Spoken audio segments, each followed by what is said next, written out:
Yo, peace, love, and light, kinfolk, and Yarki here with another presentation. Listen, I'm so excited about this because, I've been putting this off for a long time. But, paying attention to the times we living in, I just really felt that it was necessary to pick this back up and get back into it, put it together and present it to you all. So before we get into it, I do want to say this. I always use multiple angles, multiple resources to confirm anything that I consider what I know to be true or what I consider to be useful. You know what I'm saying? Like, I always utilize multiple different forms of research. I say that all the time. Multiple forms of research, multiple angles. I use actual hard sciences to confirm, the things that are my own subjective experiences. Like, for an example, if I have a sort of a synchronicity, for those of you who know what that is, I never leave it at just my intuitive insight or perception. I always seek validation from all sources and all angles possible. You know what I'm saying? At least to the best of my ability. I said this before in my other presentations that when it comes to the Bible, there are multiple ways in which the Bible can be understood. You know what I'm saying? This book is not a religious book. It's a book of psychology, physiology, anatomy, astronomy, biology, astrology, metaphysics, so on and so forth. And in the way I'm breaking down what I'm about to bring forth, I'm going to do it from a physiological standpoint. I'm going to throw in a little bit of astrology. I'm going to throw in a little bit of, anatomy, biochemistry. I'm finna come from those standpoints. So trust me, by the end of the video, everything's gonna make sense. Now, for a lot of you all, you're not gonna agree because this type of information, you run from. This type of information, your elders, your teachers, told you to stay away from. And anybody who speaks on these things, don't even listen to them. Don't give them the time of the day. But see, I'm not even coming like that. This is going to be educational.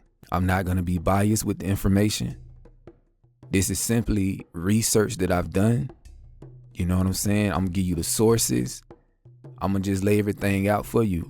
And by the end of it all, it's up to you, you know what I'm saying, to do what you want to do with the information. I'm not here to convince you. I'm not here to force anything on you. I don't even rock like that. So yeah, I'm excited. And I hope you are too. So let's get into it. This is the allegorical metaphysical interpretation of Moses and the Brazen Serpent.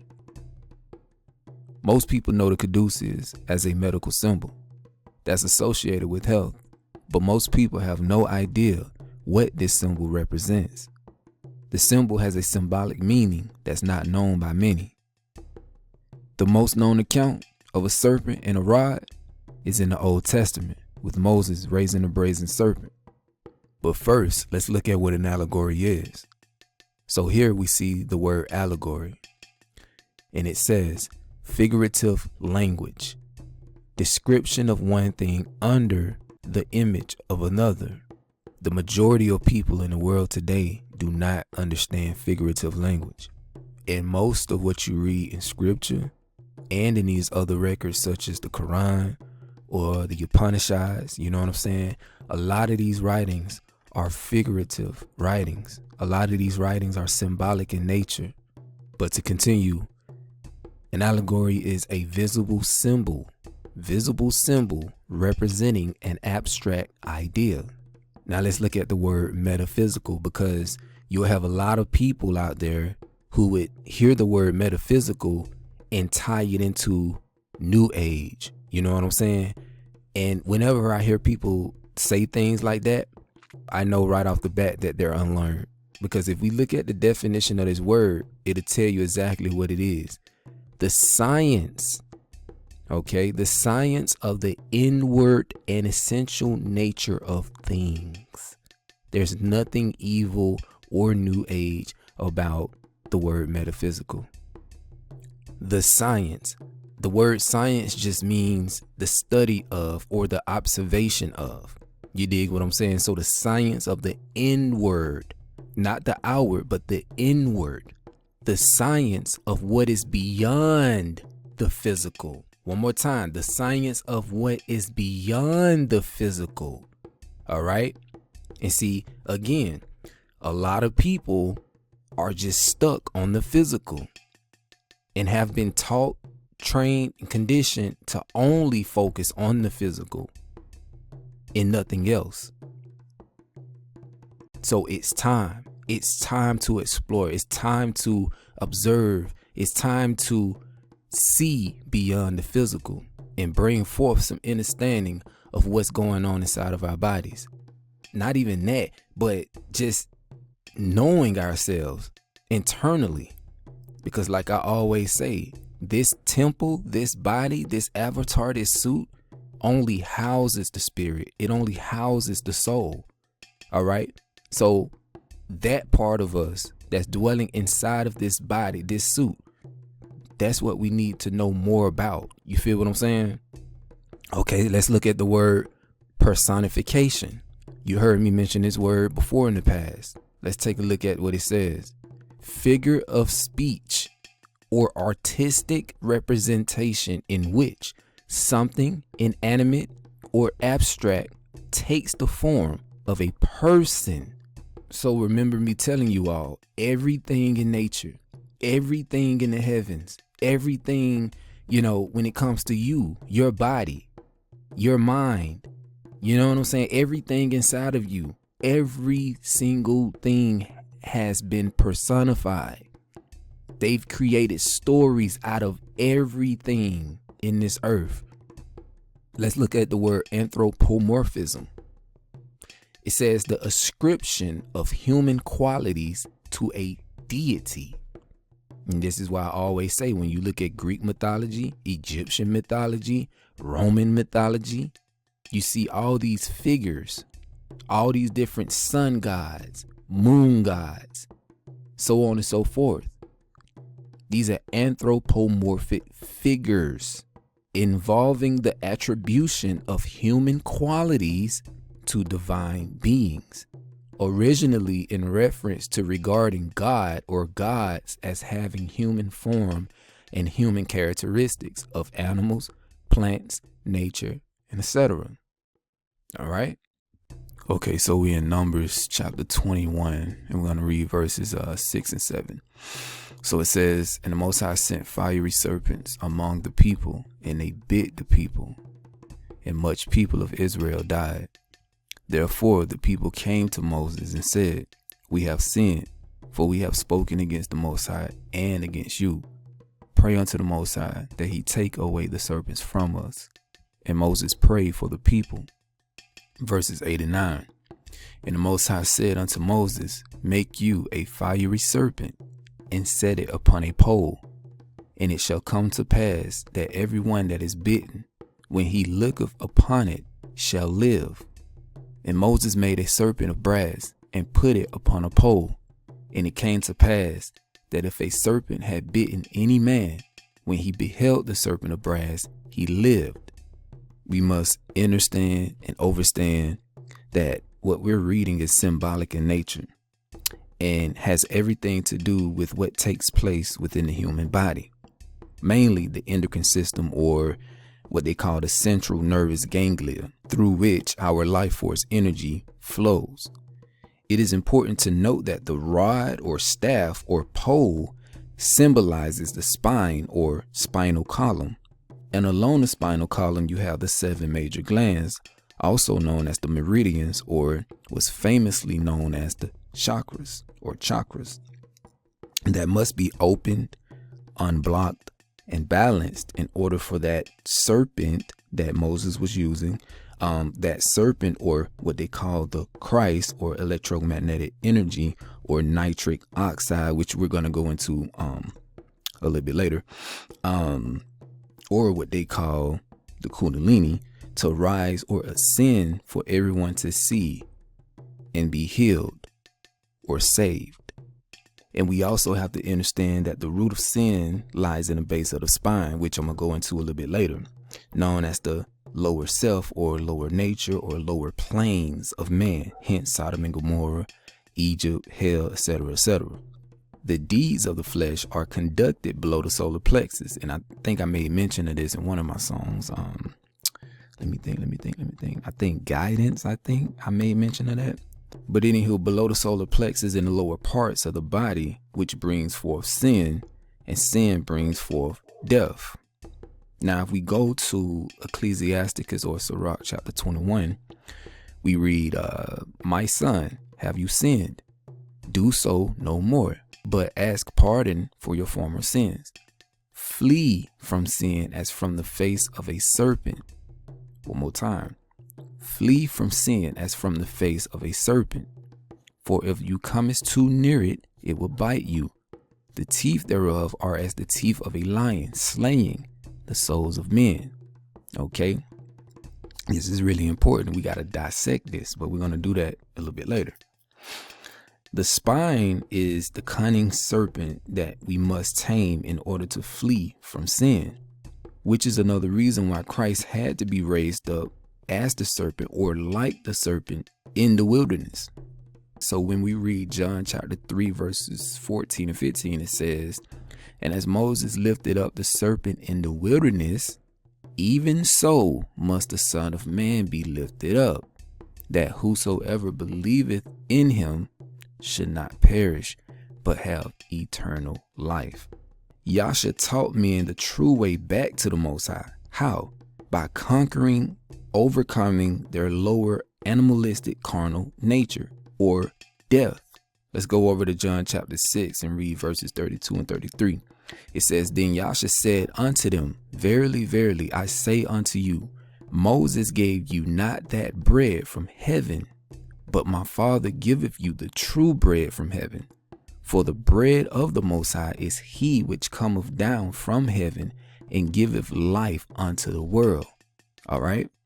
Overstand that the true bread comes from the throne of the Most High, which is in the cerebrum. All right. In the brain, in the heaved up place in heaven. Okay. The two snakes represents the Ida and Pingala, or the ascending and descending spinal tracts. The reason serpents were chosen is simply because the spiral shape of these two channels resemble two winding serpents. These two polar channels travel up and down the spine, connecting the lower generative centers of the body with the brain. See, the Greeks knew this. This is why they veiled it in symbolism, you know what I'm saying, using the caduceus or winged staff of Hermes. To sum this all up, the medical industry knows the truth of the symbol and its symbolic meaning. If they can make people sick and operate in the lower self, that's more money for them. If you look at a pH chart, it's equivalent to the chakras or the endocrine system. The more acidic a person is, the sicker they will be. This is why we should follow and apply the teachings of Yasha. You know what I'm saying? Switch up our diets. Eat high alkaline foods, listen to music that's very high, in vibration with good and positive frequencies that heals the body, that uplifts the spirit. That way we can be healthy and operate at our highest potential. All right, so we're talking about the serpent. Western religions associate the serpent to being deceptive, cunning, evil, so on and so forth. Like every time you say the word serpent or you bring it up, everybody's just, oh my God, serpent, evil, right? But I'm going to show you that the serpent was always a symbol for wisdom. Hence, be ye therefore wise as serpents. Okay? But the question is, why did the ancient cultures use the serpent to represent wisdom, healing, rejuvenation, and etc.? Serpent worship in some form has permeated nearly all parts of the earth. The serpent mounds of the American Indians, Python, the great snake of the Greeks, the sacred serpents of the Druids, the Midgard snake of Scandinavia, the Nagas of Burma, Siam, and Cambodia, the brazen serpent of the Jews, the mystic serpent of Orpheus, the snakes at the oracle of Delphi, twining themselves around the tripod upon which the Pythian priestess sat, the tripod itself being in the form of twisted serpents, the sacred serpents preserved in the Egyptian temples, the uraeus coiled upon the foreheads of the pharaohs and the priests. All these bear witness to the universal veneration. And for those of you who don't know what veneration means, it just means respect or reverence, in which the snake was held. And this is from the Secret Teachings of All Ages by Manly P. Hall. Among the Aboriginals of Australia, the most widespread of mythic beliefs has to do with a gigantic rainbow serpent.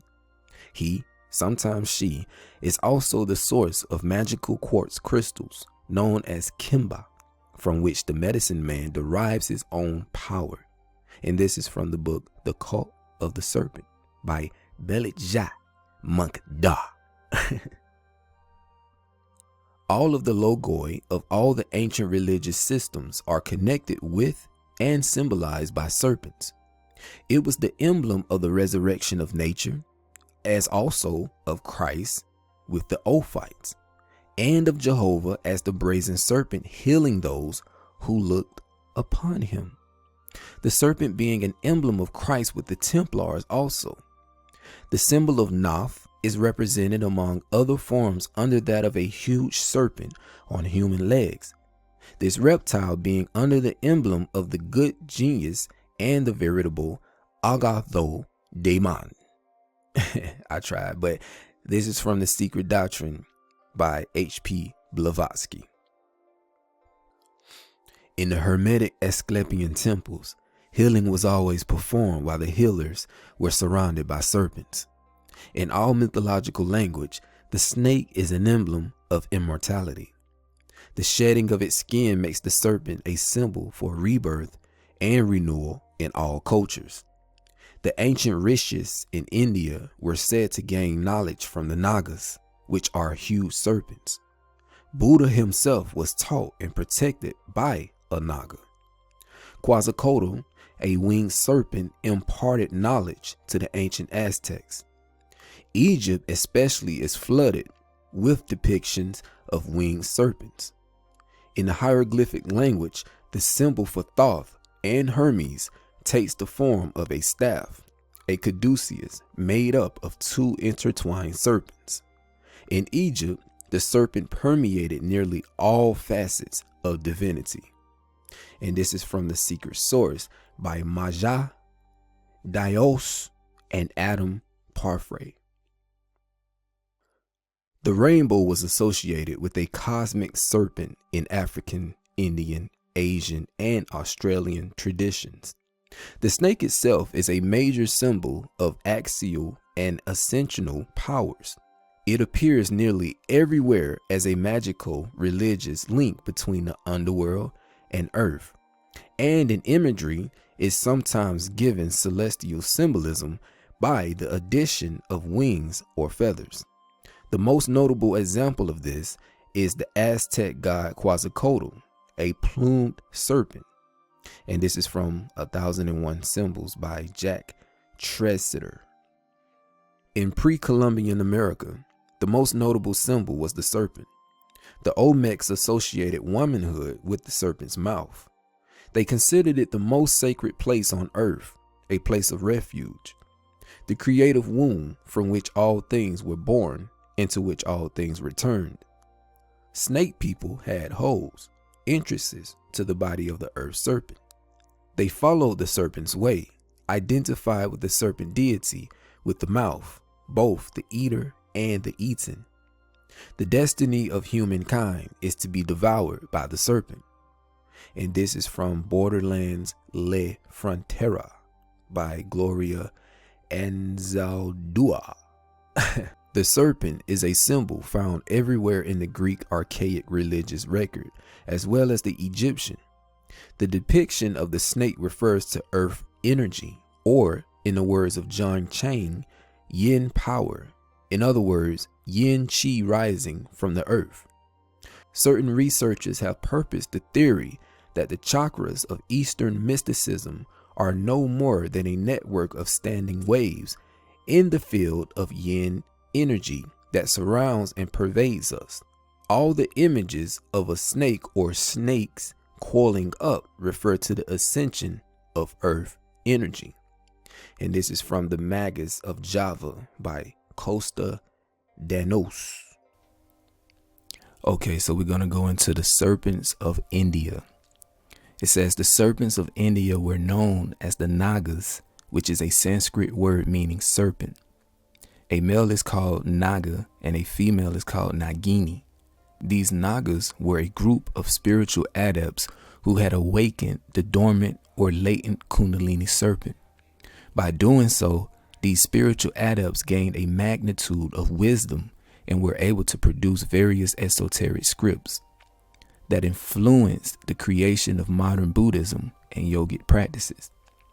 Once the Kundalini serpent had been awakened, these spiritual adepts may often incorporate Naga into their names, hence Nagarjuna or Naga Arjuna, who was a Buddhist philosopher. Some legends say that Buddha gave wisdom sutras to the Nagas to watch over them, as he said the world was not ready for their teachings. Then centuries later, these Nagas befriended Nagarjuna and gave the teachings to him. From there, he developed his Buddhist philosophies. All right, now we're going into the serpents of Egypt. The serpents in Egypt were known as the Jedi, who were priests that had been initiated into the Great Pyramid. A successful initiate would have awakened their Kundalini, which was identified with the serpent widget coming out of the forehead. I'm going to go deeper into that here shortly. But the prefix DJ is what denotes serpent. So you have Wajit, the patron and protector of Lower Egypt. Then you have the deity Tahuti, who is also known as Djudi, with the same DJ prefix, which denotes serpent. So what this means is that if you identify with the Corpus Hermeticum, which is ancient Greek or Egyptian wisdom attributed to the god Tahuti, or if you identify with any other text that is associated with the Hermetica, such as the Kabbalion and the Emerald Tablets, then you are identifying with serpent wisdom. Now we're going into the serpents of Peru. The serpents in Peru were known as the Amaru, which means serpent. The Amaru was a mythological dragon-like serpent, but Amaru was also used as a title by Inca priest kings. Another title often used by the Inca, which denoted royalty, was Tupac, which means majestic serpent. In fact, the rapper Tupac Amaru Shakur was named after Tupac Amaru, who was the leader of a revolution against Spanish conquest in Peru. So in other words, if you like Tupac but hate the serpent, then that is a contradiction, because Tupac knew that the serpent held divinity. There are even megalithic structures in Peru that are made in the likeness of a serpent. Also, some of the structures and artwork in Peru show very close similarities with ancient Egypt. Okay, so now we're going to go into the staff of Hermes. This is Greek mythology here. So it says Hermes or Mercury had a powerful staff known as the caduceus, which was considered a magical symbol of his inviolability. The staff became a very potent symbol in the ancient world. We are still familiar with it in the modern world, though we may not realize it. We're still in Greek mythology, but we're dealing with somebody totally different, okay, who also dealt with a snake around a staff or rod. And this figure goes by the name of Asclepius, okay? So it says Asclepius was the ancient Greek god of medicine, son of god Apollo and Coronis. Asclepius was given to the centaur Chiron, who raised him and taught him medicine and the healing arts. At some point, Asclepius healed a snake, which in return taught him secret knowledge. Snakes were considered divine beings that were wise and could heal. This is how the symbol of Asclepius and later healing was a rod wreathed with a snake. Asclepius was so good at healing that he had managed to cheat death and bring people back from the underworld. All right. As a result, Zeus killed him to maintain the balance and placed him on the night sky under the constellation of the Ophiuchus, the snake holder. Now, this is deep because we're going to connect this with astrology or astronomy. All right. All right. So let's take a look at these two in comparison. The caduceus is the traditional emblem of the Greek god Hermes, messenger to the gods, equivalent to Roman Mercury. He is the patron of thieves, merchants, and travelers. The caduceus features two snakes entwined around a staff with wings. The symbol represents Hermes, fertility, rebirth, rejuvenation, harmony, and balance. So I'm going to break this down real quick. I labeled everything in the image for you, okay? If you look at the staff represents the spine or the parasympathetic nervous system, or what they call the sushumna. If you take a look at the snakes that's intertwining up the staff or the spine, you have the Ida, which is the left sympathetic system, and then you have the Pingala, which is the right sympathetic system.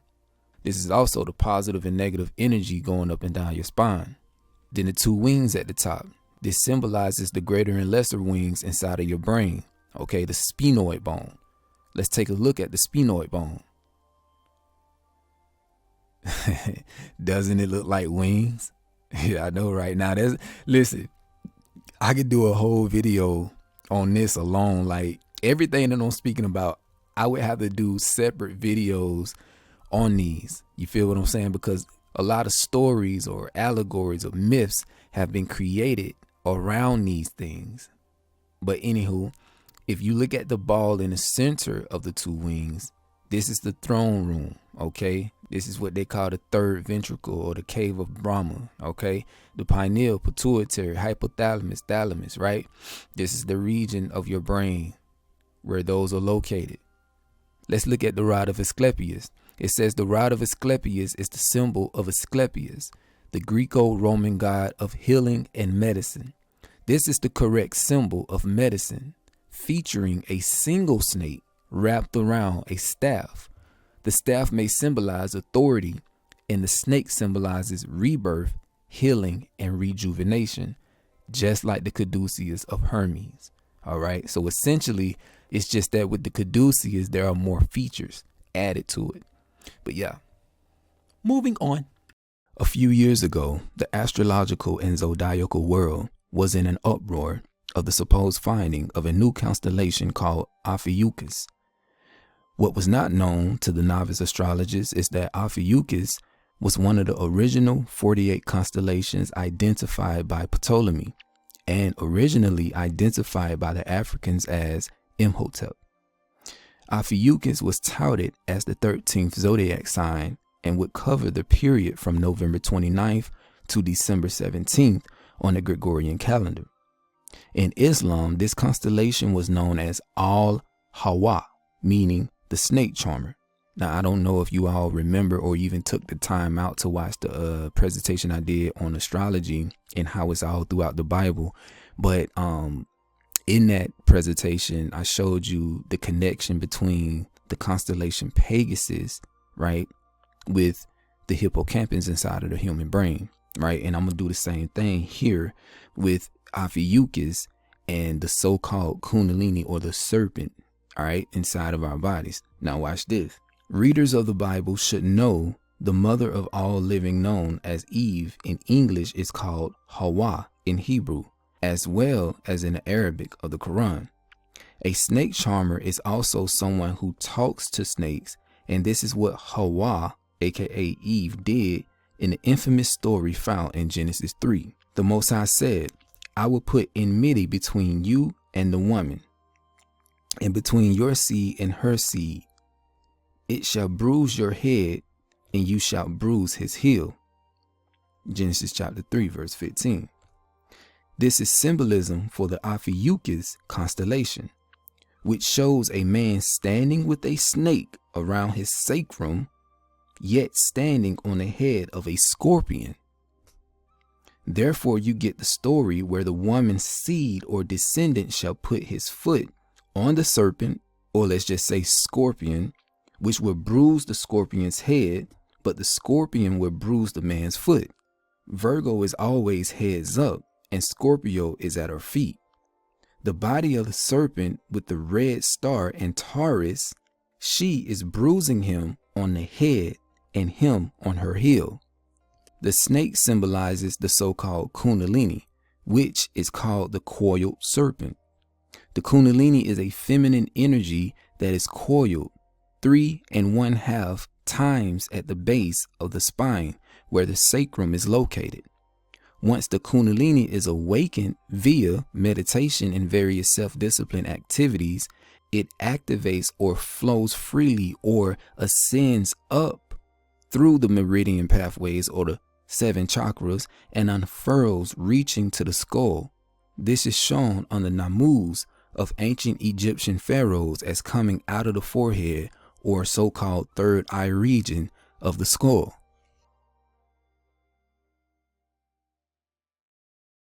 You may know that Kundalini has been historically represented through the symbol of the serpent. But why the serpent? Why couldn't it be any other animal? As most ancient translations, it all starts with Sanskrit. The translation of Kundalini Shakti from Sanskrit to English is serpent power. This coincides with the movement of energy released within your body from the base of the spine up through the crown. This Kundalini energy is said to be like a snake coiled at the base of the spine, waiting to be released to your highest power. Symbolically, this energy also moves like a serpent and is awakened by specific meditation and conscious techniques. So Kundalini is represented by the symbol of a serpent. Yes, but what does a serpent represent exactly? Kundalini awakening through meditation is historically represented by a serpent or snake because of what the animal has represented since ancient times. And I showed you all that. The spirit of a serpent can be thought of as a rebirth, a transformation, and healing of the old form, be that of the mind, body, and soul, as it sheds its skin and regenerates a new being. Hence, the regeneration that Christ was speaking about.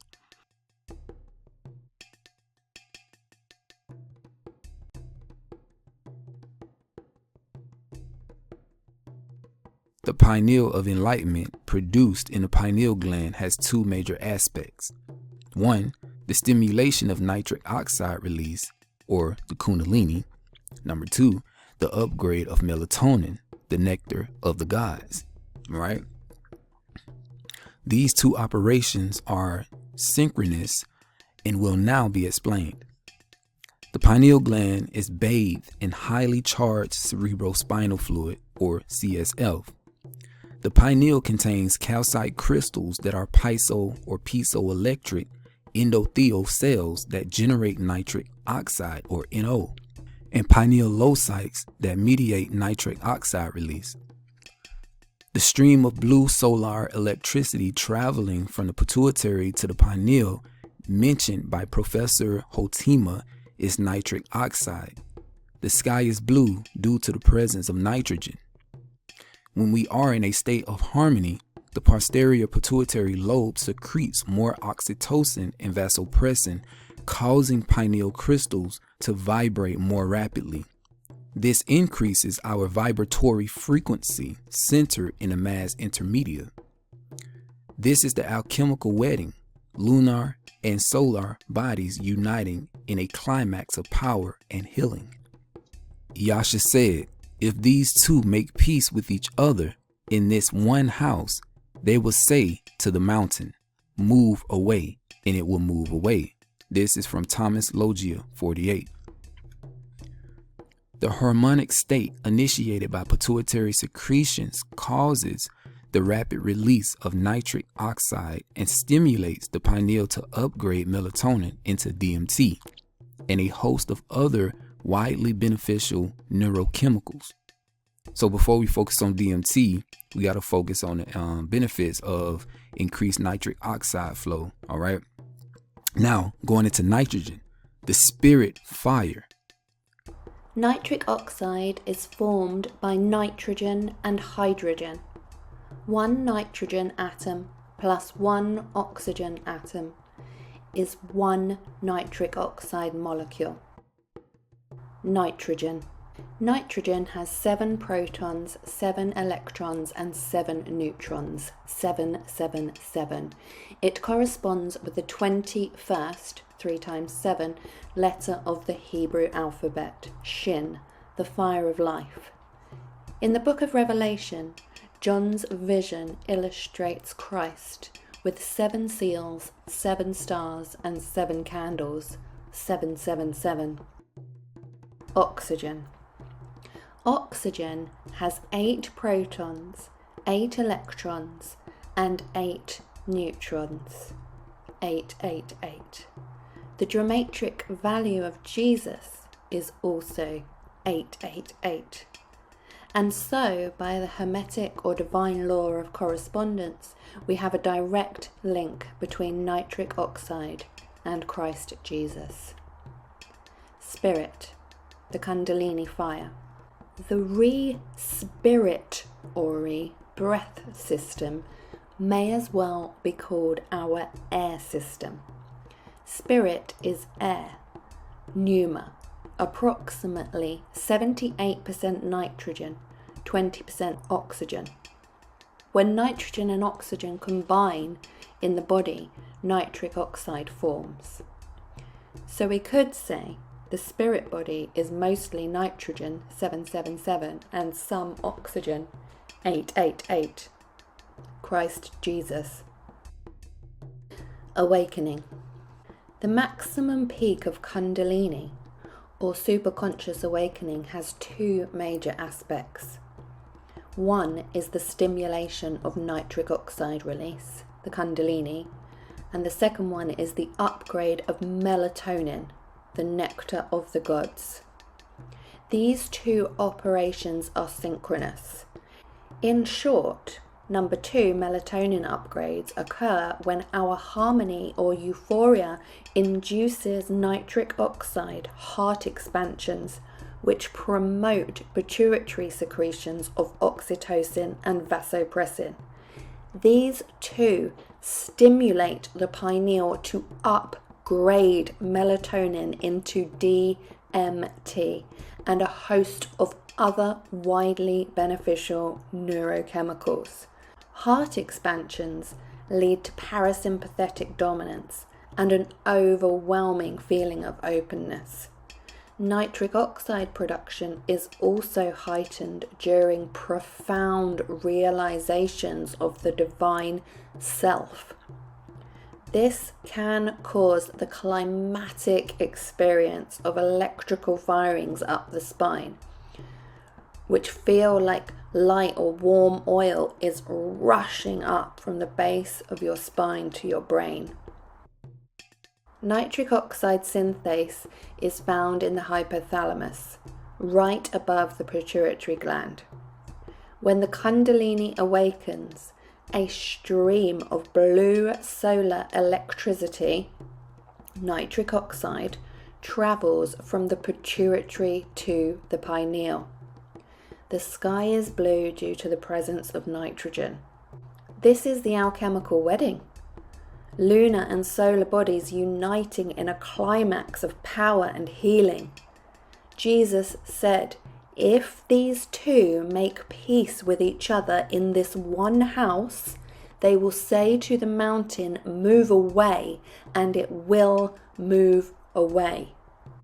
This occurs due to increased nitric oxide flow, DMT, and the biochemicals of enlightenment ionizing or charging cerebrospinal fluid and causing it to multiply and runneth over.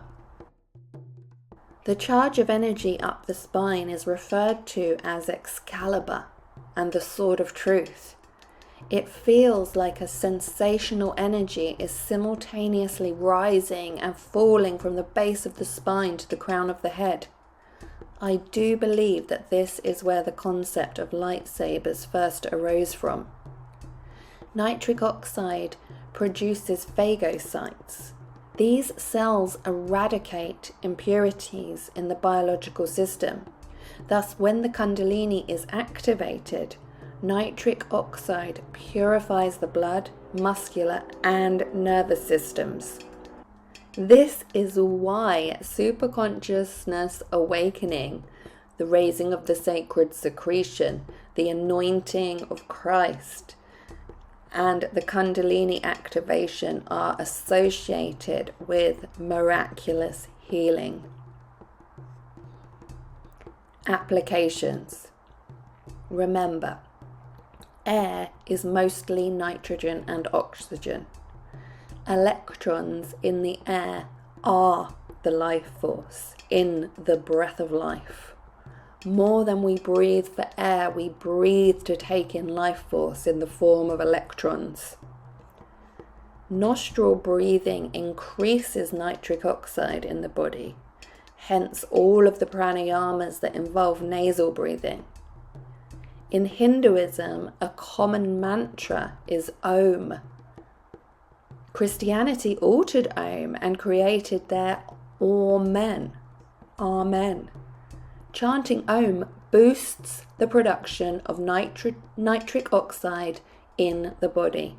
In fact, most spiritual practices boost nitric oxide flow and release excess carbon dioxide poison. Nitrates, which I'm sure you all know are extremely good for you, produce nitric oxide in the body. A nitrate-rich diet plus L-arginine, L-citrulline and other antioxidants can increase the body's own production and use of nitric oxide. L-citrulline in watermelon is proven to increase nitric oxide production and action. But please do your own research before taking L-arginine and L-citrulline supplements. Nitric oxide is the molecule of health. The more the better. The benefits of self-produced nitric oxide are prolific. Nitric oxide stimulates ATP, which is essential for all cellular regeneration. Nitric oxide is a potent purifier and clearer of physical and energetic toxins and traumas. It boosts circulation. Poor circulation causes many diseases. It regulates healthy blood pressure. Nitric oxide inhibits inflammation. It promotes immune system activity, the destruction of viruses, parasites, and malignant cells. It regulates lymphatic system activity. It assists with waste removal at a cellular level. It assists with memory retrieval. It improves erectile function. It relaxes and widens blood vessels. Now let's go into melatonin upgrades, or DMT, and etc. Right? Like the sun, the pineal wakes us up with its serotonin secretion and puts us to sleep with its melatonin secretion. Serotonin, melatonin is the nectar of life. Sero, S-E-R-O, means seed. And melis, M-E-L-L-I-S, is the Greek word for honey. A glimpse at their chemical structures reveals the letters that spell honey. Melatonin is a timekeeper for gonadal maturation, so the pineal is implicated as the trigger for puberty and the initiation of the great monthly regeneration cycle. The first seed is formed in the solar plexus of every individual, commencing at the age of puberty. Melatonin and serotonin increase DNA synthesis and induce mitosis, or cell renewal. A small electrical signal is sent through the double helix of DNA, which instigates a signal allowing hydrogen bonds to unzip so that DNA can replicate. Serotonin and melatonin are derived from tryptophan. In fact, all of the enhanced biochemicals of enlightenment are derived from tryptophan. Looking at the tryptophan or DMT pathway really helps us understand the concept of melatonin upgrades. Tryptophan is literally a precursor to DMT. DMT is known as the spirit molecule, an endogenous hallucinogen, which is the source of visionary light and transpersonal or mystical experiences. DMT in the pineal glands of biblical prophets gave guide to humanity and let humans perceive parallel universes. This is from Conversations on the Edge of the Apocalypse by DJ Brown. When pituitary hormones stimulate the pineal to upgrade melatonin into DMT, the DMT stimulates photon light emissions from DNA. Therefore, we actually shine brighter. But DMT does not and cannot work alone in the Great Regeneration. A whole host of other blissful biochemicals are produced too. The hallucinogen pinoline is a major contributor to the felt experience of enlightenment. The subconscious mind uses it to communicate with the deeper spheres, allowing prophetic visions to be seen on the timeline. Lack of sleep inhibits pinoline production. When the kundalini hits the pineal gland, it ionizes the spin ratio of serotonin. Its electrons interchange, altering its chemical nature. The molecule itself is reconfigured to its highest potential, pinoline. And this is from A Beginner's Guide to Creating Reality by Ramtha. The biochemicals of enlightenment travel from the pineal to the ophthalmus via the punducles, two strands of nerve fibers. The ophthalmus, along with the third ventricle, receive the upgraded biochemicals, which has a foaming effect in CSF or cerebrospinal fluid, causing it to rise and multiply. When the supply of cerebrospinal fluid exceeds the volume of the central canal and the ventricles of the brain, it seeps over and bathes the nerves, resulting in an experience of an intense physical and spiritual bliss. Like yeast, the seed that comes forth from the pineal expands and causes the oil in the spinal cord to multiply. And that is from the God-Man, the Word Made Flesh by G.W. Carey. Flashes of light and the ultimate clarity of mind occurs. The massa intermedia is freed from discordant cycles. Limitless potential is realized, and the great regeneration is underway.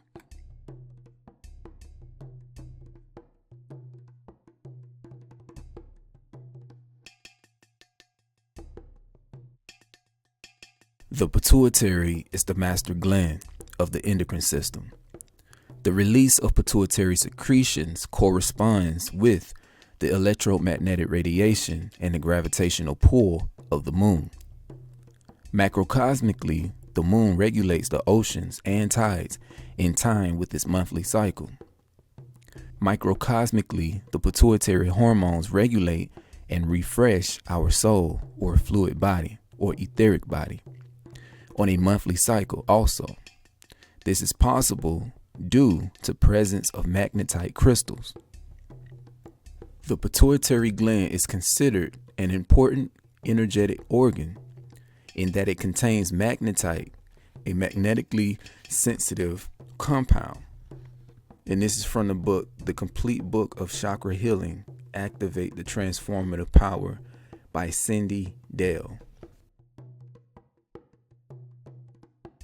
The lunar portion of the regenerative seed is said to be a posterior pituitary lobe secretion.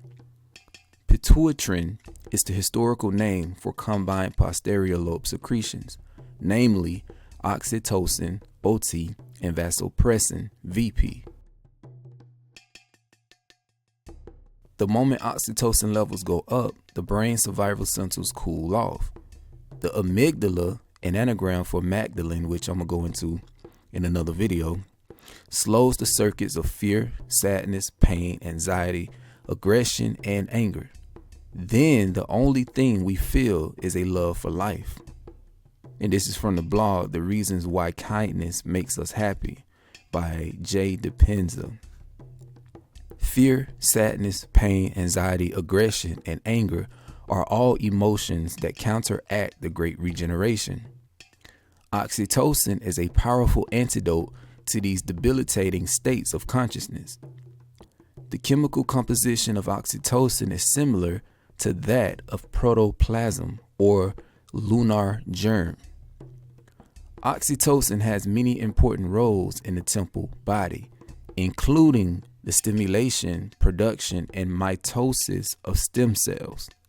Lack of oxytocin brings on premature aging, but increasing oxytocin levels through meditation, compassion, and forgiveness actually slows down the aging process by improving the behavior of stem cells. Therefore, a correlation between what experts historically referred to as protoplasm, the lunar germ, and what is now known as oxytocin definitely exists.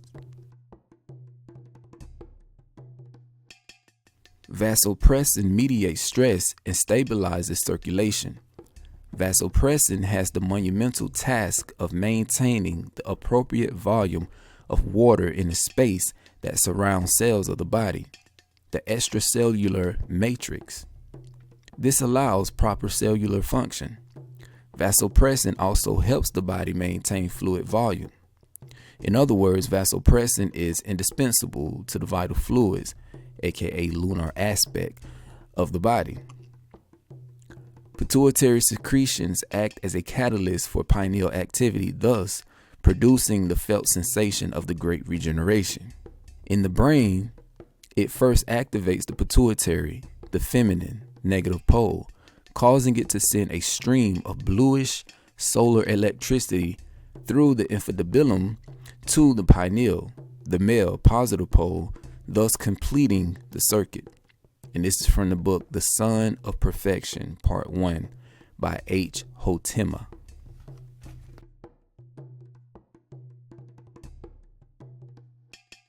According to Jana Dixon, the Kundalini gland is the coccygeal body and not the prostate. The coccygeal body is a gland situated at the bottom of the coccyx and is said to pulsate when Kundalini or nitric oxide flow increases. This has been esoterically described as an inward ejaculation of the spine. Now, G.W. Carey's description of the Kundalini rising from this point also sounds like nitric oxide gas. That which is within this canal is of a substance more like steam or gas than anything else. The coccygeal body is comprised of epithelioid cells known to generate nitric oxide or NO. It is a nexus of the body-mind systems, hormonal, blood, sympathetic, and parasympathetic nerves, and the immune or lymph system. Therefore, it is clearly a key to the homeostasis and regeneration of the body.